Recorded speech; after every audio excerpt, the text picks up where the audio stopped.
కీర్తనలు 4. నా నీతికి ఆధారమగు దేవా, నేను మొరపెట్టుచున్నప్పుడు నాకు ఉత్తరమిమ్ము.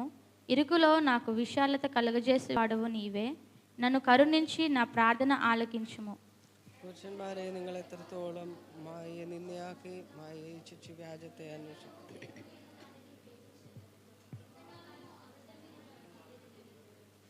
యెహోవా తన భక్తులను తనకు ఏర్పరచుకొనుచున్నాడని తెలుసుకొనుడి. నేను యెహోవాకు మొరపెట్టగా ఆయన ఆలకించును. നിങ്ങളുടെ കിടക്കമേൽ യഹോവയുടെ മൗനമായിരിക്കും. నీతియుక్తమైన బలులు అర్పించుచు యెహోవాను నమ్ముకొనుడి. നമുക്ക് ആറ് നന്മ കാണിക്കുമെന്ന് പലരും പറയുന്നു. യഹോവേ, നിന്റെ മുഖപ്രകാശം ഞങ്ങളുടെ മേൽ ഉദിപ്പിക്കണമേ. వారి ధాన్య ద్రాక్ష రసములు విస్తరించిన నాటి సంతోషము కంటే అధికమైన సంతోషము నీవు నా హృదయములో పుట్టించితివి. ഞാൻ സമാധാനത്തോടെ കിടന്നിറങ്ങും. നീയല്ലോ യഹോവേ എന്നെ. నేను ఒంటరిగా నుండినను నీవే నన్ను సురక్షితముగా నివసింపజేయుదువు. ఆమేన్. ఆమేన్. హల్లెలూయా. మనకు దేవుడు అనుగ్రహించిన ఈ మంచి కీర్తన దేవుని హస్తములు అందరి చేతులెత్తి దేవుని ఒకసారి స్తుతించండి. దేవుడు మనతో మాట్లాడబోతున్నాడు. జీవం కలిగిన మాట ఈరోజు. హల్లెలూయా. మనం ఈ లోకములో ఏం పొన్నా దేవుని యొక్క కృప లేకుండా మనం ఒక్క క్షణం నిలవలేము, ఒక్క క్షణం మనం బ్రతకలేము. కాబట్టి మనం చేతులెత్తి దేవుని స్తుతించండి. హల్లెలూయా. ఈ పగటి వేళలో సర్వశక్తివంతుడైన దేవుడు మన ఒక్కొక్కరితో మాట్లాడబోతున్నందుకు ఆయన స్వరం వినడానికి తండ్రి నీవు నన్ను బలపరచమని అడగండి. హల్లెలూయా. యేసయ్య, ఈ కీర్తన నీ చేతిలో సమర్పించుకొని మేము ప్రార్థన చేస్తున్నదండి. నేను ఒక్కొక్కరితో మాట్లాడుతండి.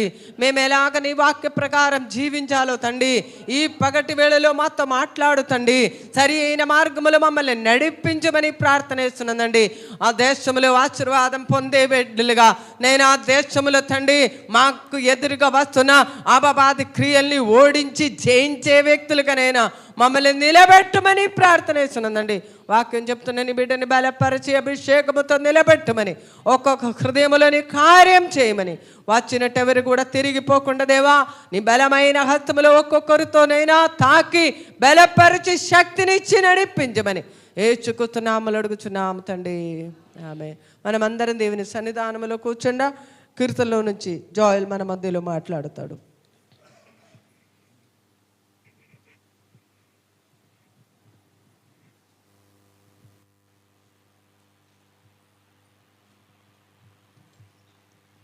హల్లెలూయా, హల్లెలూయా. దేవునికి స్తోత్రం కలుగును గాక. మరొక దినాన్ని దేవుడిచ్చి ఈ కీర్తనల నుంచి మాట్లాడడానికి ఉన్న శక్తిని, బలాన్ని దేవుడు ఇచ్చినందుకు నేను దేవునికి వందనాలు చెల్లిస్తున్నాను. పోయిన వారంలో ఒక అద్భుతమైన అంటే నేను ప్రిపేర్ అయిన దానికన్నా ఇంకా మించిన విషయాలను దేవుడు ప్రకటించారు. అది ఎలా అంటే, ఎంత కష్టాలున్నా ఎంత ఇబ్బందులున్నా వీధులలో కాదు కానీ దేవుని సన్నిధిలో మొరపెట్టడం విషయం గురించి అయితే నాకు కొంచెం కొత్తగా అనిపించింది. ఆ విషయాన్ని ఇంకా చేస్తూ అంటే అప్పుడప్పుడు మనం పనులు చేస్తున్నప్పుడు ఊకే అంటే మన శరీరం క్షీణించిపోతుంది. అది చేయరా అని ఊకే ఎంకలాడుతా అంటే కొంచెం ఇరిటేషను, బాధ, ఇబ్బంది, కోపం గట్టిగా. అమ్మ చాలా అనుభవస్తులు, క్షమించాలి అమ్మ, క్షమించాలి. కాబట్టి ఎంత కష్టాలున్నా దేవుని సన్నిధిలో మొరపెట్టే బిడ్డలుగా మనం ఉండాలి. ఎంత కష్టమైనా కూడా చాలా కష్టమే. యేసుక్రీస్తు లెక్క జీవించడానికి కూడా చాలా ఎంతో అంటే ఒక పరిశుద్ధమైన జీవితం జీవించడానికి ఉన్న పరిస్థితులు ఎన్నో ఆటంకాలు వస్తూ ఉంటాయి. కానీ దాన్ని జయించి మంచి మార్గంలో నడిచే బిడ్డలుగా దేవుడు మనందరినీ సహాయం చేస్తాడు. అలాగే మనం నడిచేటప్పుడు ఎంతో ఆటంకాలు, ఇబ్బందులు, ఇరుకులు వస్తాయి. మనం దాన్ని జయించి ముందుకెళ్ళేటప్పుడు వేరే వాళ్ళు అదే సేమ్ ఆటంకాలు, ఇబ్బందులు, ఇరుకులు వస్తూ ఉంటాయి. దానికి మనం బలం ఇచ్చేవారుగా, దానికి మనం ఒక మంచి మాటలు చెప్పేటట్టు, అబ్బా నేను కూడా ఒకసారికి ఇట్లనే పోయినానని అంటే చెప్పడానికి ఉన్న ఒక ఎక్స్పీరియన్స్ని బట్టి మీరు చెప్పగలరు వేరే వాళ్ళకు కూడా. అలానే పరిస్థితులు, ఇబ్బందులు ఉన్నా కూడా దేవుని మీద ఆధారపడేటట్టు, దేవుని మీద శక్తి పడేటట్టు. నిన్న మోటార్ స్టార్టర్ చెక్ చేసేటప్పుడు నాకైతే పడుకొని ఒకటేసారి లేచి అరే చేయరా తొందరగా అనేసరికి ఇక పడుకొని కొంచెం ఆ నిద్ర నీరసం కొంచెం తగ్గినాక ఏమన్నా చేస్తే కొంచెం ఓకే ఉంటుంది. కానీ దేవా నీ శాంతి, నీ సమాధానం, నీ ఓర్పు నాకు ఇవ్వు ప్రభువా అని ప్రార్థన చేసి నేను బయటకు వచ్చి అన్ని పనులు సులువుగా చేయడానికి దేవుడు సహాయం చేశారు. అలాగే స్ప్రింగ్ లేకుండా, అంటే ఈ పైప్ నుంచి స్ప్రింగ్ పెట్టి వైర్ లాగితేనే మంచిగా తొందరగా వచ్చేస్తుంది. కానీ స్ప్రింగ్ లేకుండానే వైరు 3 ఫేస్ వైరు, మోటార్కి 3 వైర్లు ఉంటాయి, ఎర్త్, కరెంటు, మళ్ళీ ఇంకోటి పాస్ కావడానికి దానికి కరెంట్ ఉండదు. ఆ 3 వైర్లు ఉన్న వైరు ఆ పైప్ లోపలికించి చేయడానికి స్ప్రింగ్ లేకుండా, అది కూడా దాని ట్రిక్ అమ్మ మంచిగా సులభంగా చెప్పిస్తుంది. ఒక టిప్స్ ఏమైనా కావాలంటే ఆరాధన తర్వాత ఏమైనా అడగచ్చు అమ్మని. ఓకే, ప్రార్థన చేసి కీర్తనలు 4 దగ్గరికి మనం వస్తాం. స్తోత్రం పరిశుద్ర ప్రేమగల తండ్రి, నీ ఘనమైన నామానికి వందనాలు, స్తుతులు, స్తోత్రాలు చెల్లిస్తున్నాం ప్రభువా. దేవ కీర్తనలు 4 నుంచి దావీదు రాసిన కీర్తన, అలాగే మేము ఇంకా అకాడమిక్ లెక్క ఇంకా మంచిగా నేర్చుకునేటట్టు మీరు మాకు సహాయం చేయు. ఇంకా రానున్న దినాల్లో దేవ ఇంకెంతో మందిని బిడ్డల్ని కీర్తనల నుంచి మాట్లాడడానికి శక్తిని, బలాన్ని ఇవ్వు. అలాగే నా నోరు మీ బూరగా వాడుకో ప్రభా, నా తలంపులు ఏది పని చేయొద్దు దేవా. మీ బిడ్డలకు కావాల్సిన ఆత్మీయ ఆహారాన్ని దేవా ఈ శరీరం ద్వారా, ఈ యొక్క పాత్ర ద్వారా మీరు వాడుకోమని ప్రార్థిస్తూ యేసుక్రీస్తు నామములో ప్రార్థిస్తున్నాం తండ్రి, ఆమేన్. కీర్తనలు 4 చాలా ఎన్నోసార్లు నేను చూసుకొని వెళ్ళిన కీర్తన, కానీ ఇందులో ఇంత డీప్, ఇంత లోతు కలిగిన మర్మాలను నేర్చుకోవడానికి నిన్న కాలంలో నేను ప్రిపేర్ అయ్యేటప్పుడు దేవుడు సహాయం చేశారు. ఒకటో వచనాన్ని మనం చదివి, ఎవరైనా మైక్లో చదివి సహాయం చేయగలరా? 4వ అధ్యాయం. నా నీతికి ఆధారముగు దేవా, నేను మొరపెట్టునప్పుడు నాకు ఉత్తరమేమో, ఇరుకులలో విశాలత కలుగు చేసిన వాడవు నీవే, నన్ను కరుణించి నా ప్రార్థన అంగీకరింపుము. ఇక్కడ ఫస్ట్ నా నీతియకు ఆధారముకు దేవా అంటే అతను చేస్తున్న క్రియలన్నీ నీతి క్రియలు కాబట్టి ఆ యొక్క బలంతో, ఆ ధైర్యంతో అతను చెప్పగలుగుతున్నారు, దేవా నువ్వు నా నీతి యొక్క ఆధారం యొక్క దేవుడు కదా, నా దేవుడు కాబట్టి నేను ప్రార్థన చదివి సాయం చేస్తారా? నేను మొరపెట్టున్నప్పుడు, ఆమేన్, ఈ ప్రార్థించడానికి ఉన్న యోగ్యతను కీర్తనకారుడు చెప్తున్నాడు. దేవా నా నీతి యొక్క ఆధారం నువ్వే కదా, నా ప్రార్థనకు మొరపెట్టుచున్నప్పుడు నువ్వు నాకు ఉత్తరం ఇమ్ము. అంటే అతనికి ఆ యొక్క యోగ్యత ఉంది మాట్లాడడానికి. అంటే నేను నీతి క్రియలు చేస్తున్నాను కదా ప్రభువా, నా నీతికి ఆధారముకు దేవుడు నువ్వే కదా ప్రభువా, నేను మొరపెట్టుచున్నప్పుడు నువ్వు నాకు ఉత్తరమేమో అని ఒక ప్రార్థన. అంటే అతను చేస్తున్న క్రియలకి అతనికి ఒక కాన్ఫిడెన్స్ ఉంది. దేవా నేను ఇన్ని మంచి క్రియలు చేస్తున్నా కానీ, నేను ఎంత కష్టాలని ఇబ్బందుల నుంచి వెళ్తున్నా, నువ్వు నాకు ప్రార్థనలకు ఉత్తరం ఇవ్వచ్చు కదా అని మనలో కూడా వస్తుంది. అది కూడా ఎక్కడ? దేవుని సన్నిధిలో మాత్రమే మనం ఉండాలి. మనం బయటికి వచ్చి దేవుడు నా ప్రార్థన వెళ్ళట్లేదు అని వేరేటోళ్ళకి చెప్పారు అనుకో, వేరేటోళ్ళు కూడా అబ్బా అవును కదా వీని దేవుడి మాటలు దేవుడు ఇంటలేడని వేరే వాళ్ళు కూడా డిస్కరేజ్ అవుతారు. అలా కావద్దు. దేవుని సన్నిధిలో మనం మొరపెట్టేటప్పుడు లాస్ట్కి క్లైమాక్స్ చాలా బాగుంటుంది. కానీ ఒక్కొక్క వచనాలు వెళ్ళి మనం వెళ్దాం. ఎందుకంటే దావీదు రాసిన కీర్తనల్లో, దావీదు యొక్క ఎక్స్పీరియన్స్లలో కూడా చూస్తే అతను ఒక్క చెడు పని కూడా చేయలే. గొలియాతుని చంపిన అంతే. గొలియాతుని చంపినందుకు ఒక పాట పాడిర్రు. సౌలు ఎంతమందిని చంపిండు? 1000 మందిని. దావీదు ఎంతమందిని చంపిండు? 10,000 మందిని. అది చెప్పినందుకు జస్ట్ పాటనే. ఆ మంచి క్రియ చేయడానికి దాంట్లో ఏమైంది? సౌలుకి కుళ్ళు పట్టింది, దేశం అన్నీ. దేవా నేను మంచి క్రియనే చేసినా కదా, ఫిలిస్తీన్ల చేతుల నుంచి నీ యొక్క ప్రజలనే నేను కాపాడడానికి నువ్వు నన్ను వాడుకున్నావు కదా ప్రభువా, మంచి క్రియనే చేసినా కదా ప్రభువా, ఎందుకు దేవా నేను మొరపెట్టుచున్నప్పుడు నువ్వు నాకు ఉత్తరం ఇవ్వచ్చు కదా ప్రభువా. ఈ ఒక ప్రార్థన కలిగిన మనసుతోటి దావీదు రాస్తున్నాడు. కాబట్టి మనం ఎంత కష్టాలున్నా కూడా, ఎంత ఇబ్బందులు ఉన్నా కూడా, అప్పుడప్పుడు శరీరం క్షీణించిపోయేటప్పుడు మన వేదన వేరే వాళ్ళ మీద ఆ కోపం ద్వారా బయటకు వచ్చేస్తుంది. దానిలో దేవుని యొక్క సహాయం మాత్రమే అడుగుతూ ఉండాలి.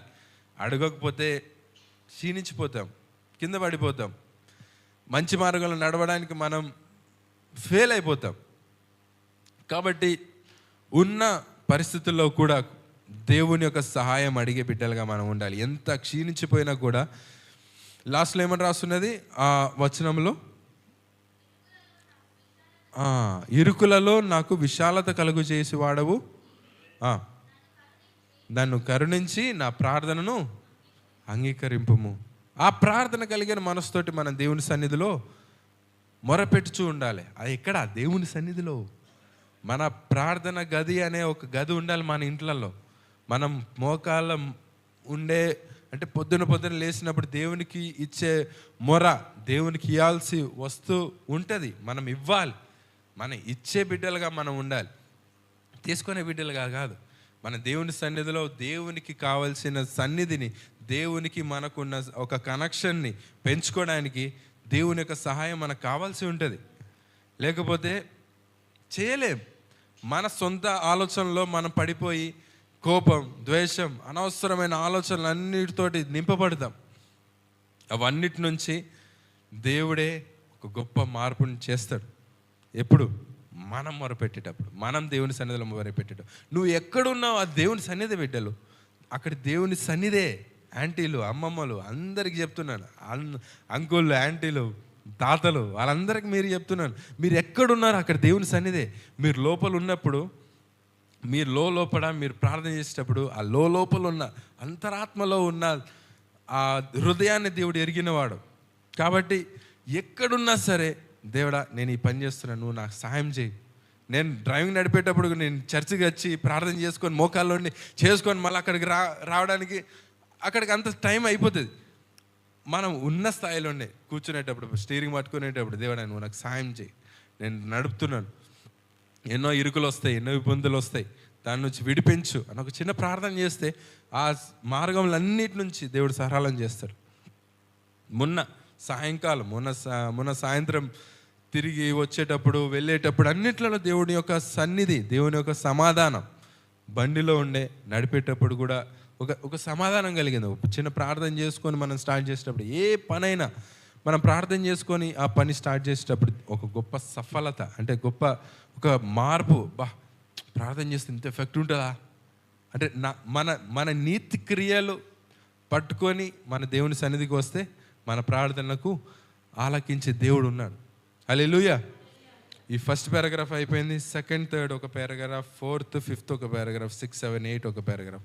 6, 7, 8 మనం అందరం ఎవరైనా మైక్లో బిక్కరగా చదివి అంటే చదివినాక మనం దాన్ని ఫాలో అవుదాం, మళ్ళీ చదివినాక దాన్ని ఫాలో అవుదాం. ఓకే, లాస్ట్ 6, 7, 8 మనం చేద్దాం.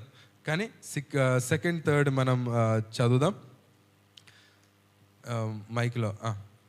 మాకు మేలు చూపు వాడెవడని పలుకువారనేకులు, యెహోవా నీ సన్నిధి కాంతి మా మీద ప్రకాశింపచేయుము. వారి ధాన్య ద్రాక్ష రసములు విస్తరించిన నాటి సంతోషము కంటే 2:3 నరులారా ఎంతకాలము నా గౌరవమును అవమానంగా మార్చెదరు, ఎంతకాలము వ్యర్థమైన దానిని ప్రేమించెదరు, ఎంతకాలము అబద్ధమైన వాటిని వెదికెదరు. యెహోవా తన భక్తులను తనకు ఏర్పరచుకొనుచున్నాడని తెలుసుకొనుడి. నేను యెహోవాకు మొరపెట్టగా ఆయన ఆలకించును. హల్లెలూయా. ఈ రెండో వచనంలో ఎంతకాలం మన పోయిన ఆదివారం ఉన్న ఎంతకాలం ప్రభువా నేను ఇంత కష్టాలను ఎదుర్కొంటాను. మళ్ళీ ఇక్కడ ఏం రాస్తున్నారు? ఎంతకాలం నా గౌరవం అవమానించదు అని మనుషులకు చేస్తున్నారు. అది కూడా ఎక్కడ? దేవుని సన్నిధిలో మాత్రమే. ఇక్కడ ఇది గుర్తుంచుకోవాలి, ఇది ఒక్కడైతే గుర్తుంచుకోవాలి. ఎంత బండ గుర్తుంచుకోవాలి. ఈ కీర్తనకారుడు బహిరంగంగా దేవుని సన్నిధిలో పాడుతున్నాడు. అంటే ఇప్పుడు హీబ్రూ ట్రెడిషన్లో మనం ఒకవేళ చూస్తే ఇవన్నీ ఇప్పుడు మన చేతిలో కడిమ, పరిశుద్ధ పాఠ పుస్తకాలు ఉన్నాయి కదా, ఆ పాఠ పుస్తకం ఒక రెక్టాంగిల్లో కొంచెం పెద్దగా ఉంటుంది చూడు, ఆ పాఠ పుస్తకం. డాడీ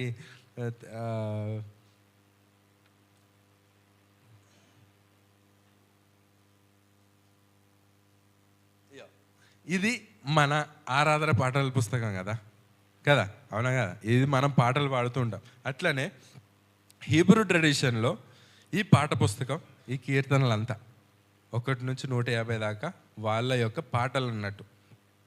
ఇది మనం కీర్తన ద్వారా మనం ఒక్కొక్కటి మనం ధ్యానించేటప్పుడు ఒక్కొక్క విషయాలు మనం చాలా లోతైన మర్మాలను మనం నేర్చుకోవచ్చు. అలానే హీబ్రూ ట్రెడిషన్లో ఇదేంటిది, కీర్తనలు పాఠ పుస్తకంగా ఉండే. ఇప్పుడు మనం ఇవన్నీ చదివితే ఇది దేవుని యొక్క వాక్యం. హల్లెలూయా. మీకు అందరు అర్థమవుతుందని నమ్ముతున్నా.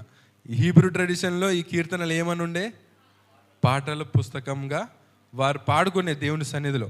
ఇక్కడ 4వ అధ్యాయంలో కూడా మళ్ళా దాన్ని అధ్యాయం అని ట్రెడిషనల్గా మనం మాట్లాడలేం. దాన్ని అధ్యాయంగా మనం సామ్స్ చాప్టర్ 4 అని ఏ బైబిల్ కాలేజ్లో కూడా అలా నేర్పించారు. సామ్ 4 కీర్తనలు 4 చాప్టర్ అధ్యాయం అని ఏం చెప్పారు, కానీ 4వ సంకీర్తనం అని మలయాళం, 4వ కీర్తన అని తెలుగులో మనం చెప్పుకోవచ్చు. ఓకే, ఇప్పుడు మీకు అందరికి అర్థమవుతుంది కావచ్చు. కీర్తనలు అంటే హెబ్రియుల భాషలలో పాటలు. ఇప్పుడు మనం చూస్తే ఇది దేవుని యొక్క వాక్యం. ఆ దేవుని యొక్క వాక్యంలో మనం ధ్యానించేటప్పుడు ఒక్కొక్క మర్మాలను మనం నేర్చుకోవచ్చు. ఫస్ట్ వచనంలో ఏమని నేర్చుకున్నాం, నా నీతి యొక్క ఆధారము దేవా, నా ప్రార్థనకు ఉత్తరమేమో అని ప్రార్థిస్తున్నాడు. ఏమని, ఒక పాట ద్వారా దేవుని సన్నిధిలో మొరపెడుతున్నాడు. దేవునికి స్తోత్రం. అలానే 2వ వచనానికి మనం వస్తాం. చదివాం, ఎంతకాలం ప్రభువా నా గౌరవమును అవమానించదు. దాని తర్వాత ఎంతకాలం ప్రభువా వ్యర్థమైన దానిని ప్రేమించుదురు. మళ్ళా అబద్ధమైన వాటిని వెతికిదారు. అంటే ఇవన్నీ దేవుని సన్నిధిలో అతను మాట్లాడుతున్నాడు. ఎంతకాలం ప్రభువా వీళ్ళందరూ అబద్ధమైన వాటిని వెతుకుతున్నారు, వ్యర్థమైన దానికి ప్రేమిస్తున్నారంట. మళ్ళీ ఇంకోటి దాని వెనుక కూడా ఉన్నాయి, ఎంతకాలం నా గౌరవాన్ని అవమానపరుస్తున్నారు ప్రభువా. ఇవన్నీ మన క్వశ్చన్స్ ఉంటాయి కావచ్చు. దేవా నేను అవమానపరుస్తున్నా, నువ్వు ఏం చేస్తున్నావు ప్రభువా? దాని తర్వాత 3వ వచనంలో మనకు వస్తాం. అదే ఒకసారి మైక్లో చదివి సహాయం చేయగలరా? యెహోవా తన భక్తులను తనకు ఏర్పరచుకొనుచున్నాడని తెలుసుకొనుడి. నేను యెహోవాకు మొరపెట్టగా ఆయన ఆలకించును. హల్లెలూయా. ఎంతకాలం ప్రభువా ఈ అవమానపరుస్తున్నాను, కానీ 3వ వచనంలో ఏమని రాస్తున్నది, ఏర్పరిచిన వారం ప్రభువా మేము, నేను ప్రార్థన చేసేటప్పుడు నువ్వు నాకు ఉత్తరం ఇస్తావు. హల్లెలూయా. ఆ యొక్క ప్రార్థన కలిగిన మనసుతోటి మనం కూడా ఉంటే, దేవుని సన్నిధిలో మనం మొరపెడితే దేవుని మన ప్రార్థన వింటాడు. మన ప్రార్థనలకు చెవియొగ్గి మన జీవితంలో ఒక గొప్ప క్రియగా చేసి మనం వేరే వాళ్ళకు ఒక గొప్ప సాక్షిగా మనం మారగలుగుతాం. లేకపోతే ఏమై ఉంటుంది, వీధులలో మనం ఉర్రాల్సి వస్తుంది. కాబట్టి దేవుని సన్నిధిలో మనం మొరపెట్టే బిడ్డలుగా మనం ఉండాలి. హల్లెలూయా. 4-5వ వచనం కూడా చదివి సాయగలరా? భయము నొంది పాపము చేయకుడి. మీరు పడకల మీద నుండగా మీ హృదయములలో ధ్యానము చేసుకొని ఊరకుండుడి. నీతియుక్తమైన బలులు అర్పించుచు యెహోవాను నమ్ముకొనుడి. హల్లెలూయా. ఇక్కడ దేవుని సన్నిధిలో మనం ఎలా ఉండాలో చాలా యుక్తంగా, చాలా క్లుప్తంగా దేవుని సన్నిధిలో మనం చదివాం. 4వ వచనం మరొకసారి చదువుతారా బైక్లో? భయము నొంది పాపము చేయకుడి. మీరు పడకల మీద నుండగా మీ హృదయములలో ధ్యానము చేసుకొని ఊరకుండుడి. ఇక్కడ మనం చేస్తున్న క్రియలన్నింటిలో దేవుని సన్నిధిలో భయం కలిగిన ఒక మనసుతోటి మనం ఉండాలి. దేవుడు మా దేవుడు అంటే మన జీవితంలో భయం ఎప్పుడు వస్తుంది తెలుసా? భయం లేకుండా క్రియలు మనం చేస్తున్నప్పుడు మనకు శిక్ష పడుతుంది చూడు. అప్పుడు బుద్ధి పుట్టి అబ్బా దేవుడు నన్ను క్షమించు ప్రభా అని దేవుని సన్నిధికి వస్తారు. నార్మల్గా మనం వెళ్తే నేను బండిని ఎక్కడో గుద్దేశాను, మమ్మీ డాడీకి చెప్పలే, ఏముంటుంది నాలో? దానికి అంటే ఆ భయం అనేది డాడీ దగ్గరకు వచ్చేది. డాడీ కొంచెం తప్పు అయిపోయింది, ఈ బండి గుద్దేసిన అంటే ఫస్ట్ కొంచెం కోపడతారు కావచ్చు. ఎందుకు నువ్వు చూసుకొని నడపవచ్చు కదా, ఎందుకు నువ్వు కావాలంటే ఒకటి రన్ను పీక్తాడు కావచ్చు నాకు తెలిసి. దాని తర్వాత ఏం కాదులే బిడ్డ, అది మళ్ళీ మనం నీకైతే ఏం కాలేదు కదా అని అడుగుతారు. అలాంటి కలిగిన ఒక తండ్రి మన తండ్రి అయిన దేవుడు. కాబట్టి మన ఎలా ఉండాలంట? భయం కలిగిన మనసుతోటి ఉండాలి. ఏం చేయొద్దంట? భయం నుండి మనం పాపం చేయకుండా ఉండాలి. మనం పడుకలో ఉన్నప్పుడు కూడా ఏమని ధ్యానించాలంట? దేవుని వాక్యాన్ని మనం దివారాత్రం ధ్యానించాలని ఎన్నో వచనంలో ఉంది. 4వ వచనంలో, 4వ వచనం అదేనా. దాని తర్వాత 5వ వచనానికి మనం వస్తే ఏమనుంది? నీతియుక్తమైన బలులు అర్పించుచు యెహోవాను నమ్ముకొనుడి. ఇప్పుడు మన పాత నిబంధనలు మనకు వస్తే నీతియుక్తమైన బలులు వాళ్ళు చేసేది అది ఎట్లా? నీతి క్రియల అతను చేసేటప్పుడు మాత్రమే నీతియుక్తమైన బలు లెక్క దేవుని సన్నిధిలో మొరపెట్టబడుతుంది. ఎందుకంటే పాత నిబంధనలో మనం ఏదన్నా గొర్రెను, ఏదైనా మేకలను మనం బలులు అర్పిస్తూ ఉంటాం. కానీ ఇప్పుడు కొత్త నిబంధన లెక్కనే మనం ఈ వాక్యాన్ని మనం నేర్చుకోవచ్చు. నీతియుక్తమైన బలులు అర్పించుచు యెహోవా మీద మనం, ఇది కొత్త నిబంధనలో చాలా మ్యాచింగ్. ఎందుకంటే పాత నిబంధనలలో చాలా బలులు అర్పిస్తూ ఉండాలి. ఇప్పుడు యేసుక్రీస్తు అయిన దేవుడు మనందరి కోసం మరణించి మన పాపాల కోసం ఏమయ్యారు? బలి అయ్యారు. అలానే ఆ బలి అయిన ఆ యొక్క యేసుక్రీస్తు ద్వారా మాత్రమే మన నీతి క్రియలు దేవుని సన్నిధిలో ఉపయోగపడుతుంది. కాబట్టి మనం ఏం చేయాలి? నీతియుక్తమైన బలులు ఎలా చేయాలంటే, మనం జీవిస్తున్నప్పుడు ఆటంకాలు వస్తాయి, ఇరుకులు వస్తాయి, ఇబ్బందులు వస్తాయి.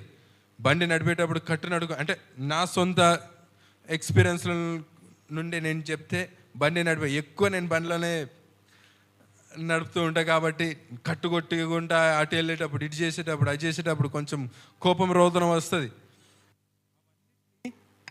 మనం జయించి మంచి మార్గంలో నడిచేదే ఏంటిది? నీతి బలులు. అలా ఇంకో ఎగ్జాంపుల్ మనం వెళ్తే, మనం వీధులలో ఎవరో కక్కారు, లేకపోతే ఎవరో అన్నం పడేశారు, అన్నం సాంబార్ అన్నీ కలిపి మంచిగా వాసన వచ్చేటట్టు వీధిలో పడేశారు. ఓకేనా? అది కూడా ఎవరో ఇంట్లో, ఓకే సపోజ్ తిమోతాతోళ్ళ ఇంటి ముంగట్నే గిట పడేశారు కావచ్చు. బయటకు వచ్చినాక ఏంది వాసన అని బయట ఫస్ట్ ఆ ఎక్స్ప్రెషన్ వస్తుంది కావచ్చు నాకు తెలిసి. ఏంది వాసన, గిట్ట వచ్చుకుంటే ఏంది వాసన అనుకుంటే అత్తరు కావచ్చు. దాని తర్వాత అతని చేతులు ఉంటుంది, అతను కోపపడాలా, లేకపోతే అతనే ఆ చీపురు పట్టుకొని నీళ్లు పెట్టుకొని మళ్ళీ కాలువలో పడేయాలా. ఇందులో నీతియుక్తమైన క్రియలు ఏంటిది? శరీరయుక్తమైన క్రియలు ఏంటిది? నీతియుక్తమైన క్రియలు అంటే కాలువలో క్లీన్ చేసేసి నీళ్ళు పట్టి క్లీన్ చేసేట, అది ఏంటిది? నీతియుక్తమైన ఒక బలి లెక్కనే. ఇంకోటి శరీరమైన క్రియలు, ఇక మనం చాలా మనోహరమైన పాటలు మనం వినొచ్చు వీధులలో. అది తిమోతాత అంతే మాట్లాడేది, అది నాకు చాలా క్లోజ్ కనెక్షన్ ఉన్నది కాబట్టి నేను చెప్పగలను.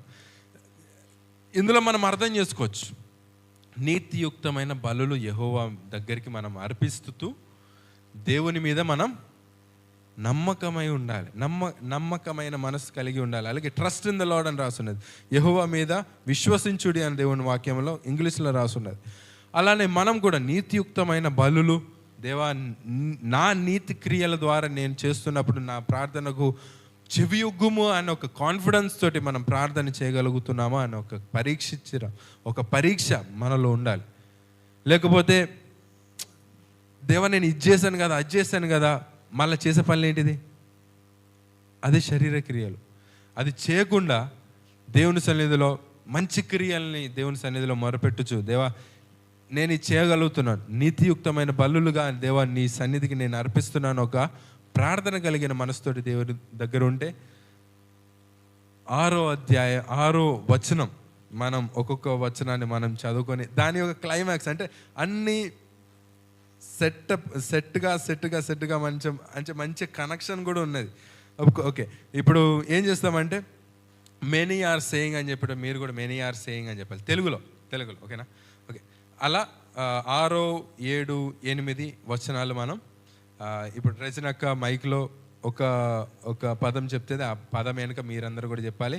అది కూడా మీరు ప్రార్థన కలిగిన మనసుతోటి మనం ప్రార్థన చేసి 8వ అధ్యాయం దాకా చదువుకొని మన ఈ కీర్తనను మనం ముగిస్తాం.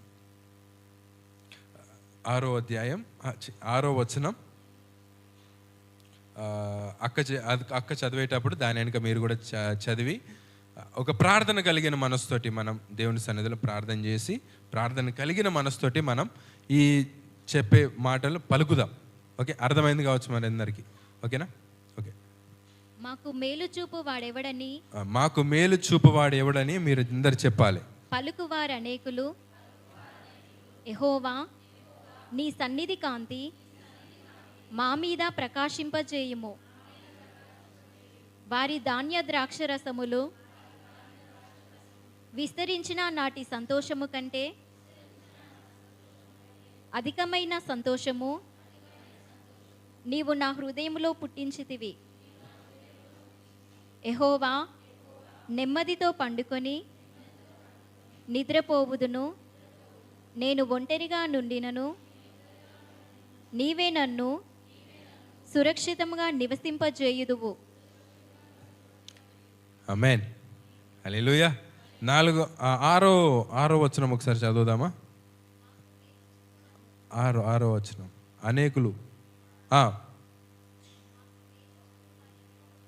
మాకు మేలు చూపువాడు ఎవడని అనేకులు పలుకువారు. అనేకులు అంటే ఎవరు మాకు మేలు చూపిస్తున్నారని అనేకులు చెప్తున్నారు అని కీర్తనకారుడు చెప్తున్నారు. ఒక యోహాను సువార్త 1వ అధ్యాయం 46వ వచనం కూడా ఒకసారి చదువుదాం. యోహాను సువార్త 1:46. అందుకు నతనయేలు నజరేతులో నుండి మంచిదేదైనా రాగలదా అని అతని అడగగా వచ్చి చూడమని పిలుపు అతనితో అనెను. హల్లెలూయా. ఇక్కడ నజరేతు నుంచి ఏదైనా మంచి వస్తుందా అని నతనయేలు అడుగుతున్నారు. అలానే ఇక్కడ కీర్తనకారుడు కూడా చెప్తున్నారు, ఎంతో మంది చెప్తున్నారు ప్రభువా మంచి క్రియలు చేయడానికి ఎవరు వస్తారు అనొక ప్రశ్న అడుగుతున్నారు. అలానే మనలో కూడా ఆ ప్రశ్న వస్తుంది కావచ్చు. ఎంతమంది మంచి క్రియలు చేయడానికి ముందుకు వస్తున్నారు అనొక ప్రశ్న వస్తుంది. ఆ ప్రశ్న లేకుండా మనమే ఆ మంచిగా మనం మారాలి. ఆమేన్. హల్లెలూయా. మనకు ఎంత కష్టాలున్నా కూడా మంచి మార్గంలో నడిచే ఒక బిడ్డగా మనం ఉంటే మాత్రమే ఒక మార్పు, ఒక ట్రాన్సిషన్, ఒక గొప్ప డిఫరెన్స్ ఈ ఊర్లో చూడడానికి మీరందరూ ఆశ్చర్యపడిపోతారు. అబ్బా వేరేటోళ్ళు మంచి చేస్తారు, నేను కూడా మంచి చేస్తాను, ఒక ప్రేరేపణ వేరే వాళ్ళకు కూడా కనబడుతుంది. అలానే మనలో ఈ ప్రశ్న మాత్రమే ఒకసారి 6వ వచనం చదువుతారా? మాకు మేలు చూపువాడు ఎవడని పలుకువారు అనేకులు ఉన్నారు ప్రభువా అని మాట్లాడుచు మనం ఉన్నాం అనుకో, మనలో మంచి క్రియలు చేయడానికి ఉండదు. ఆ ప్రశ్న తీసేసి దేవా నువ్వు నన్ను ఇంకా యెహోవా మీ సన్నిధి కాంతి అంటే మంచి క్రియలు చేయడానికి దేవా నువ్వు నాకు సహాయం చేయము అనే ఒక మొర దేవుని సన్నిధిలో ప్రార్థన చేస్తున్నారు. కాబట్టి మనం కూడా ఎంత కష్టాలైనా సరే వేరేటోళ్ళు చెప్పే ముందే మనం మంచి క్రియలు చేయడానికి మనం ముందుకు రావాలి. లేకపోతే మనలో ఎప్పుడు మార్పు వస్తుంది? మార్పు రాకంటూ ఉంటుంది. దానికన్నా ముందే వేరేటోళ్ళు చేసే ముందే నేను ఇది చేసేయాలి. నేను చాలాసార్లు గమనించాను, చర్చ్ ముంగట సండే ఆరాధన గాక ముందే మొత్తం క్లీన్ చేసి ఉంటుంది. నువ్వేనా నేను చేసేది? ఎవరో అంటే అది తెలుసుకోవాలంటే చందు దగ్గరికి వచ్చి ఆరాధన తర్వాత తెలుసుకోవచ్చు. అది నేను చూసేటప్పుడు వచ్చేటప్పుడు మంచి క్లీన్గా ఉంటుంది, నీళ్ళు మొత్తం వాసి మంచిగా క్లీన్గా ఉంటుంది. దేవుడు వాళ్ళని దీవించి ఆశీర్వదించిన వాళ్ళు చేసే క్రియలన్నా, అంటే వాళ్ళు తీసుకుంటే నిర్ణయం ఉన్నది చూడు, మంచి చేయడానికి వాళ్ళు ముందుకి దూసుకొని వస్తున్నారు, గట్టిగా వస్తారు. అలానే మనం కూడా ఉండాలి. మంచి చేయడానికి ఎవరున్నారు ప్రభువా అని మనం అడుగుతూ ఉంటే చేయలేం. మనమే ముందుకు రావాలి. నేను చాలా గమనించాను. రజిత అంటే నేను చాలా గమనించాను. రజిత అంటే ఎవరు చేయకున్నా సరే ఆ 5 రోజులు మీటింగ్ ఉండేటప్పుడు పాపం ఆంటీ ఒక్కతే ఉండే. నాకు కొంచెం అరే ఎవ్వరు లేకుండే కదా, కొంచెం మాటలు నేను కూడా పడ్డా నీళ్ళకు పోయినందుకు. ఇక అన్ని కష్టాలు ఉన్నా సరే ఒక్కదైనా అంత మంచిగా చేయడానికి దేవుడు శక్తిని చూపించిండు. మంచిగా దేవుడు బహుబలంగా దేవుడు వాడుకుంటారండి. అలానే మనం కూడా మంచి క్రియలు చేయడానికి ముందుకు రావాలి. ముందు కొనసాగి మన దేవుని సన్నిధిలో ఒక గొప్ప మాదిరిగా, ఒక గొప్ప ఎగ్జాంపుల్గా వేరేటోళ్ళ మనల్ని చూసేటప్పుడు మంచి ఆశీర్వదింపబడిన రజిత ఆంటీ, మంచి ఆశీర్వదింపబడిన తిమో తాత, మంచి ఆశీర్వదింపబడిన అశోక్ తాత అని చెప్పే బిడ్డలుగా మనం మారడానికి ఏం చేయాలి మనం? మంచి క్రియలు చేయడానికి మనం దూసుకురావాలి. హల్లెలూయా. కాబట్టి ఈ 6, 7, 8వ వచనం మనం ప్రార్థన కలిగిన మనసుతోటి, దేవా నేను ఈ ప్రార్థన నీ సన్నిధిలో నేను ఆలకిస్తున్నాను, నేను అర్పిస్తున్నాను, నువ్వు నాకు సహాయం చేయు అని ఒక ప్రార్థన కలిగిన మనసుతోటి మనం ఉంటే ఒక గొప్ప మార్పుగా, ఒక గొప్ప ఉజ్జీవం కలిగిన మనసుతోటి మనం కలుగుతాం. హల్లెలూయా. కాబట్టి దేవుడు మిమ్మల్ని అందరు దీవించి ఆశీర్వదించును గాక. ఇంకా రానున్న దినాల్లో చాలా వందనాలండి. మీ ప్రార్థనల ద్వారా బుక్ ట్రాన్స్లేట్ చేస్తున్నానని చెప్పాను కదా, మొత్తం అయిపోయింది. ఇప్పుడు కంటెంట్ పేజ్ మాత్రమే అది ఉంది. అది మొత్తం చేయడానికి దేవుని యొక్క సహాయం కావాలని మీరందరి ప్రార్థన మరొకసారి కోరుచున్నాను. మీరందరి ప్రార్థన వల్ల హృదయం నిండు వందనాలు చెల్లిస్తున్నాను. మీరు ప్రార్థన చేసినందుకు. బుక్ మొత్తం నేను కంప్లీట్ చేస్తానా లేదా అని చాలా డౌట్ పడ్డాడు. 239 పేజీలు ఎంతో ఉన్నాయి ఇంగ్లీష్ టు తెలుగు చేయడానికి. అవన్నీ చేయడానికి ఫస్ట్ అయితే నాకు చాలా భయమైంది. ఇది చేసేటప్పుడు ఏదన్నా వేరేటోళ్ళు చదివేటప్పుడు ఏదైనా ప్రాబ్లం అవుతుందా అని కొంచెం భయం అయింది. ఇక జాన్ విల్సన్ అంకుల్ వచ్చిండు మన పెంచుకలపేట. ఆయన చదివేటప్పుడు వస్తున్నది, చాలా ఈజీగా ఉన్నది, చాలా మంచిగా ఉన్నది, అర్థం చేసుకునేటట్టు ఉన్నదని అని చెప్పేసరికి కొంచెం ధైర్యం కలిగింది. ఇంకా ఎక్కడైనా మిస్టేక్స్ ఉన్నాయి, 2-3 దగ్గర మిస్టేక్ చూపించినప్పుడు మంచిగా చేయడానికి దేవుడు సాయం చేశారు. అలానే ఇంకా కంటెంట్ పేజ్ కూడా తొందరగా అయ్యి మీరందరికీ పంచేలా దేవుడు ఆ బుక్ని ఆశీర్వదించును గాక అని మీరందరూ ప్రార్థన చేయవలసిందిగా కోరుకుంటున్నాను. దేవుడు మీ అందరిని దీవించును గాక. ఆమేన్.